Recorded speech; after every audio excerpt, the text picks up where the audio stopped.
Alors, je vais vous lire un extrait de Retour de bâtard, un livre. Je suis écrivain, je touche la hache, j'ai les bras couverts de scars et des tatouages disgracieux. Je suis fan de foot, j'écoute du hip-hop, j'écris des balles, je suis fou à publier. J'ai un bon pied droit, j'enroule à merveille, je veux être l'homme de la partie et pas l'âme de la partouze. J'ai appris à vivre aux côtés de la faux, avec le vrai fond. Je voudrais que l'on puisse lire non sur tout mon corps. Mon cœur part à moitié. Le stade en transe m'offre bien plus de plaisir qu'une haleine suspecte. Je me vends en spectacle. Je n'abandonnerai jamais rien à Babylone plage. Les basses me bercent physiquement. Je n'aime pas la poésie en vers. L'enfer est contre tout. La petite bête qui va bouffer la grosse. Le terrorisme est la seule alternative. Armez-vous les uns les autres. J'arpente le volcan fou. Je voudrais l'éteindre avec ma bile. J'ai cette boule hérissée dans la poitrine. Je voudrais la combler avec leur charogne. Terre, mer, mar à tête, le marécage de la pensée. Je suis auteur de coups. Le soleil bâille, il pâlit, j'ai froid. Les bras se détournent de moi pour embrasser le grand caca. Coquille vide du voisin, je marche dessus, je marche dedans. Rien ne me porte bonheur. Je n'ai ni boîte aux lettres ni Facebook, mais la peur viscérale de votre crasse et de vos cris. Sur mon corps il y a eu cette guerre. Je fais rimer demain avec putain, avec ma gueule, avec ma main. Je suis un historien de la nuit, bref, sous la barbe le bâtard commence à avoir soif. Commençons la battle.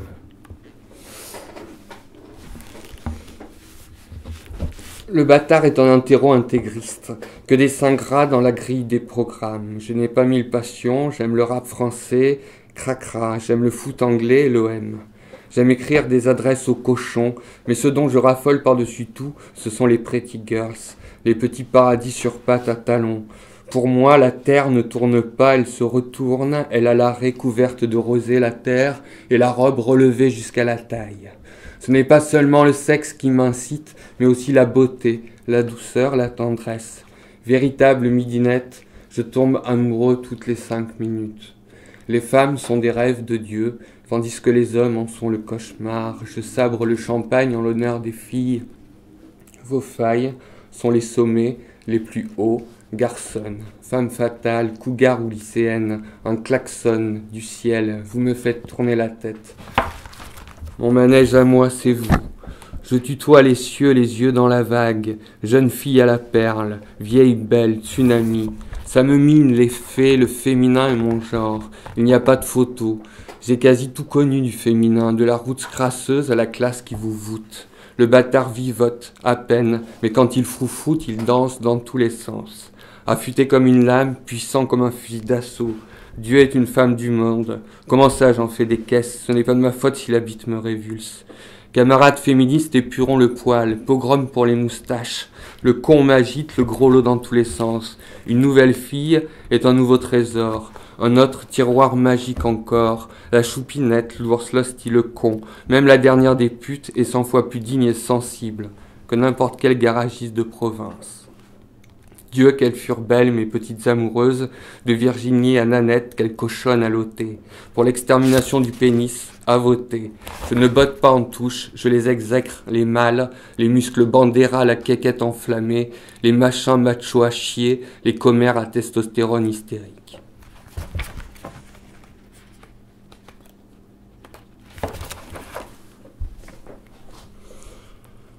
En fait, je n'ai pas grand-chose à dire. Plutôt à montrer. Voyez vous-même. Tapez Jérôme Bertin écrivain sur Google Images.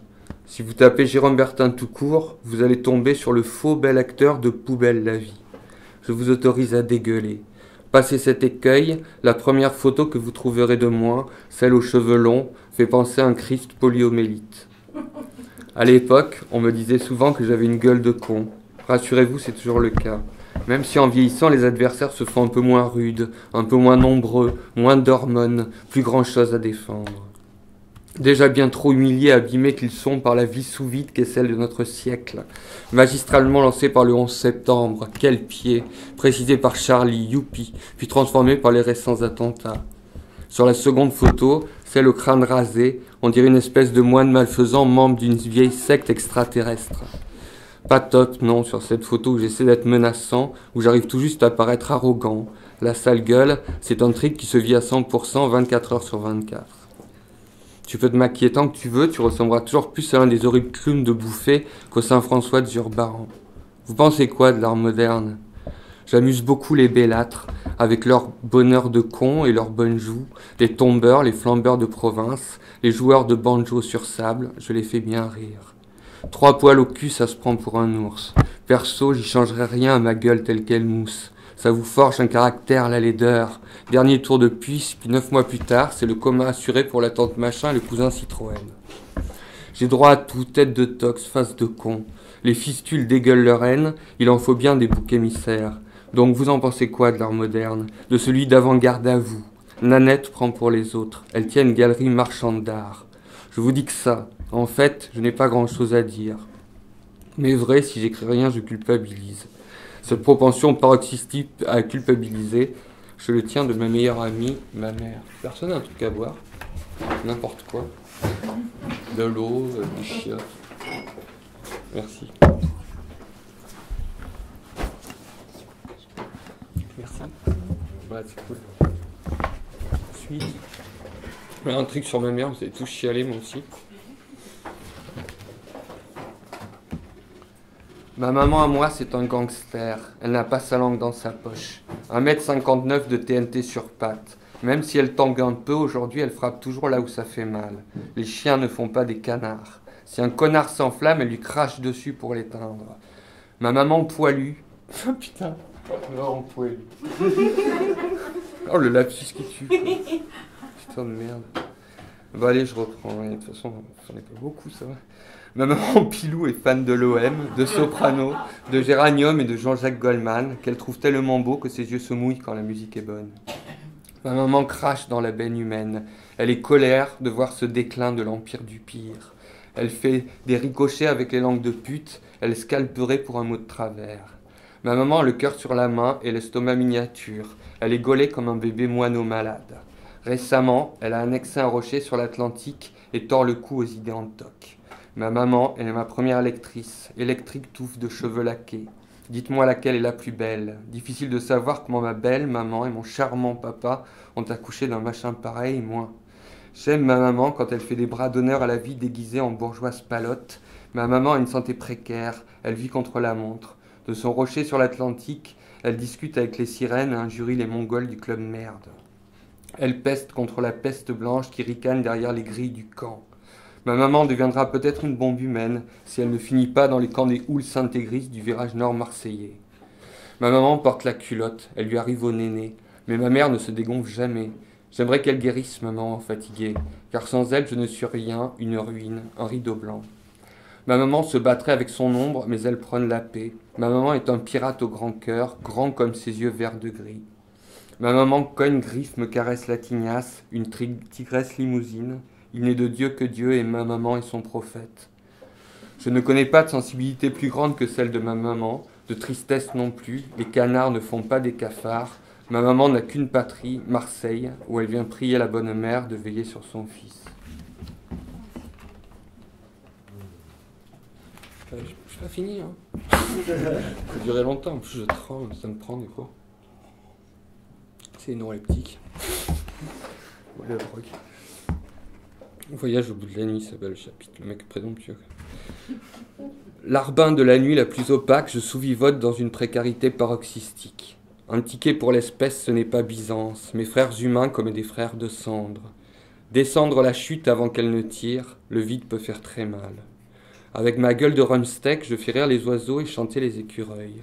Je ne bois même plus pour oublier depuis ma cuite au diricarcusec, les gens concernés dans la salle. Ce soir-là, je me suis réveillé tendu sur le sol des chiottes, la tête dans la litière. Je m'étais pissé dessus. Je me débat dans des draps de migales et des sondes fouillent mon urètre, né pour chier.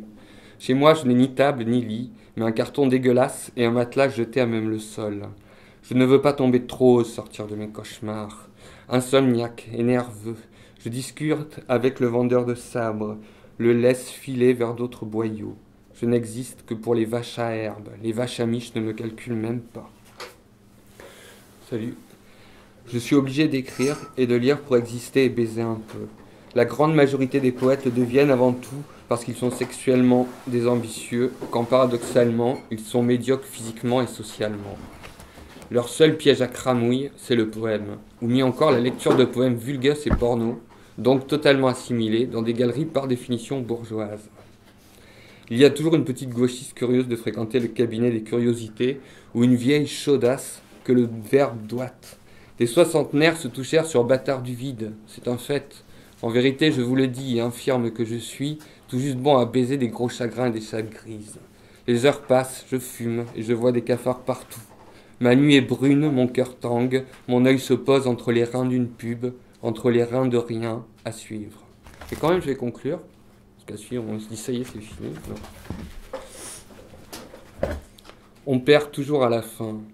Rarement comme on est venu, c'est-à-dire dans une chatte, souvent la tête basse, remplie d'angoisse et de terreur. Vous pouvez tous espérer qu'un tennisman français gagne un grand chelem, ou que votre femme se fasse refaire les seins.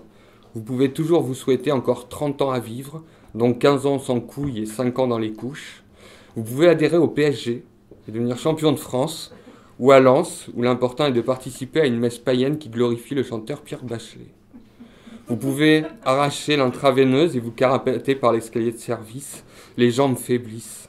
Vous avez beau vous méfier de la racaille des quartiers et de celle des ministères, la faim, quoi qu'il en soit, finira par vous faire le coup du père François. En temps de guerre, la faim justifie quelquefois les boyaux arrachés par la gueule goujon, les noyaux de vagin enfilés sur des pics en brochette.